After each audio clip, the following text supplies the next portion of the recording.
పశ్చిమ బెంగాల్లో ఓటర్ల జాబితాకు సంబంధించి ఒక పెద్ద ప్రక్షాళనే జరుగుతోంది. దీనికి కేంద్ర బిందువుగా నిల్చింది వినడానికి కాస్త కొత్తగా ఆసక్తికరంగా అనిపించే ఒక పదం. అదే ప్రోజనీ మ్యాపింగ్. అసలు ఏంటే ప్రోజనీ మ్యాపింగ్? పశ్చిమ బెంగాల్ ఓటర్ల జాబితాలో ఇంత పెద్ద మార్పులకు ఇదే ఎందుకు కారణమైంది? ఈ విషయం గురించే ఇప్పుడు మనం వివరంగా తెలుసుకోబోతున్నాం. పదండి, ఈ మిస్టరీని ఛేదిద్దాం.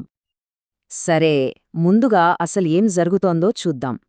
పశ్చిమ బెంగాల్ ఓటర్ల జాబితాలో చాలా తప్పులున్నాయని పెద్ద ఎత్తున ఆరోపణలొచ్చాయన్నమాట. దాంతో భారత ఎన్నికల సంఘం రంగంలోకి దిగి ఒక పెద్ద సవరణ కార్యక్రమాన్ని మొదలుపెట్టింది. వాళ్ల లక్ష్యం ఒక్కటే: 2025 నాటికి ఒక పక్కా స్వచ్ఛమైన ఓటర్ల జాబితాను తయారుచేయాలి. ఇక్కడే ఒక ఆసక్తికరమైన విషయముంది. ఈ మొత్తం వెరిఫికేషన్ ప్రాసెస్ కోసం అధికారులు ఏకంగా 2 దశాబ్దాలు వెనక్కి వెళ్లారు. అంటే 2002 నాటి ఓటర్ల జాబితాను బేసుగా తీసుకున్నారు. ఆ పాత రికార్డులతో ఇప్పటి ప్రతి ఓటర్ వివరాలను పోల్చి చూస్తున్నారన్నమాట. మరి ఇంత పెద్ద పనిని ఎలా చేస్తారు? దీనికోసం అధికారులు లక్షలాది ఓటర్లను 3 కేటగిరీలుగా విడగొట్టారు. ఈ 3 మ్యాప్సేంటో అర్థం చేసుకుంటే అసలు సమస్య ఎక్కడుందో మనకు చాలా క్లియర్గా అర్థమైపోతుంది. మొదటిది చాలా సింపుల్: సెల్ఫ్ మ్యాపింగ్. అంటే ఒక ఓటర్ పేరు 2002 జాబితాలో ఉండి ఇప్పుడు 2025 జాబితాలో కూడా అదే అడ్రస్లో ఉంటే వాళ్ళని సెల్ఫ్ మ్యాపింగ్ కింద తీసుకుంటారు. ఉదాహరణకి రవి అనే వ్యక్తి పేరు 2 లిస్టుల్లోనూ ఉంది, సో అతని వెరిఫికేషన్ చాలా ఈజీ. ఇలా రాష్ట్రంలో దాదాపు 2.93 కోట్ల మంది ఓటర్లున్నారన్నమాట. ఇప్పుడు అసలు విషయానికి వద్దాం. Progeny mapping. ప్రోజనీ అంటే సంతానం అని అర్థం. అంటే 2002 జాబితాలో పేరు లేని ఒక కొత్త ఓటరు ఆ పాత లిస్టులో ఉన్న తమ తల్లిదండ్రులు లేదా తాతయ్య లాంటి రక్త సంబంధీకులతో లింక్ నిరూపించుకోవడమన్నమాట. ఉదాహరణకు 25 ఏళ్ల సురేష్ని తీసుకుంటే అతనికి 2002లో ఓటుండదు కదా, సో అతను తన తండ్రి పేరు పాత లిస్టులో ఉందని చూపించి తన ఓటును వెరిఫై చేసుకుంటాడు. ఇక్కడే ఆశ్చర్యకరమైన విషయమేంటంటే రాష్ట్రంలో ఏకంగా 3.84 కోట్ల మంది ఓటర్లు ఈ కేటగిరీ కిందే అప్లై చేసుకున్నారు. ఇక మూడోది నో మ్యాపింగ్. అంటే ఒక ఓటర్ పేరు 2002 లిస్టులో లేదు, అలాగని ఆ లిస్టులో ఉన్న ఏ ఫ్యామిలీ మెంబర్తోనూ వాళ్లకు ఎలాంటి లింక్ దొరకలేదు. ఇలాంటి కేసులన్నిటినీ స్పెషల్ విచారణ కోసం పక్కన పెడతారన్నమాట. ఇప్పుడు ఈ టేబుల్ చూడండి, మొత్తం పిక్చర్ క్లియర్ అవుతుంది. సెల్ఫ్ మ్యాపింగ్ కింద 2.93 కోట్లు, ప్రోజనీ మ్యాపింగ్ కింద 3.84 కోట్లు, నో మ్యాపింగ్ కింద 30 లక్షల మంది. ఇక్కడే చూడండి, ప్రోజనీ మ్యాపింగ్ అంటే కొత్త ఓటర్ల సంఖ్య పాత ఓటర్లైన సెల్ఫ్ మ్యాపింగ్ కన్నా దాదాపు 1 కోటి ఎక్కువగా ఉంది. ఇక్కడే అధికారులకు అసలు అనుమానం మొదలైంది. అవును, ఇక్కడ్నుంచే అసలు కథ మొదలైంది. ఈ నంబర్లను చూశాక అధికారులు లోతుగా విశ్లేషించడం మొదలుపెట్టారు. అప్పుడు ఒక షాకింగ్ నిజం బయటపడింది. సమస్య ఏంటో తెలుసా?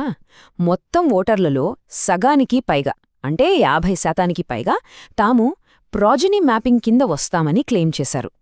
ఇది జనాభా లెక్కల ప్రకారం అస్సలు సాధ్యం కాదు. ఒక రాష్ట్రంలో పాత ఓటర్ల కన్నా కొత్త ఓటర్లు అంత ఎక్కువగా ఎలా ఉంటారు? ఈ పాయింటే అధికారులకు పెద్ద అనుమానాన్ని కలిగించింది.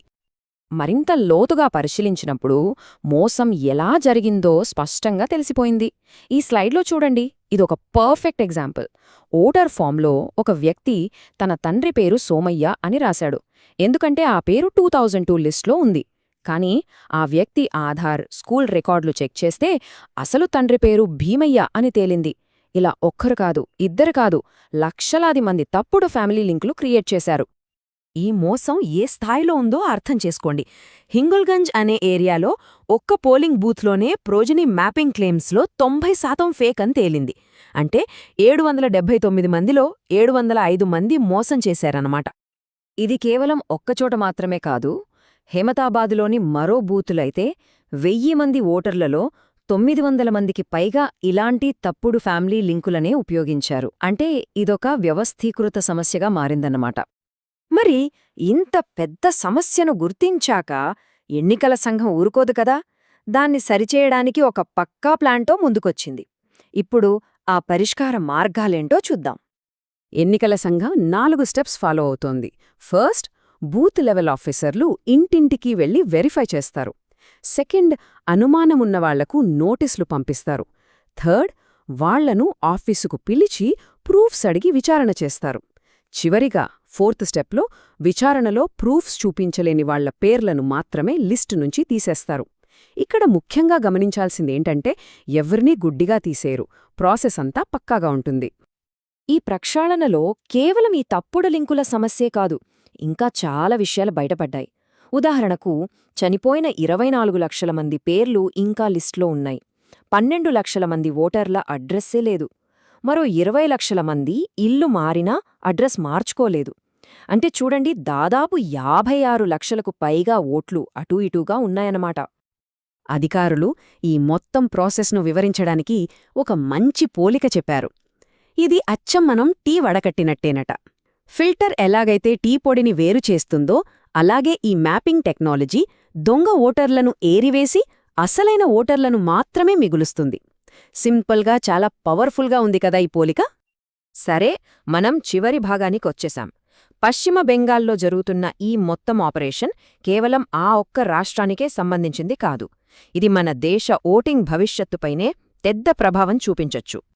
ప్రజాస్వామ్యంలో ప్రతి ఓటు చాలా విలువైంది.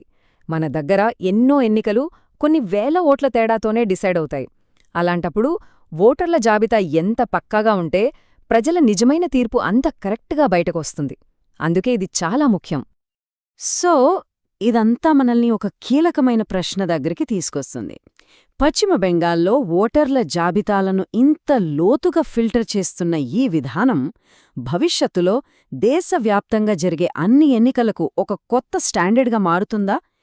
ఈ ప్రశ్నకు దొరికే సమాధానం మన ప్రజాస్వామ్య భవిష్యత్తును నిర్ణయించగలదు.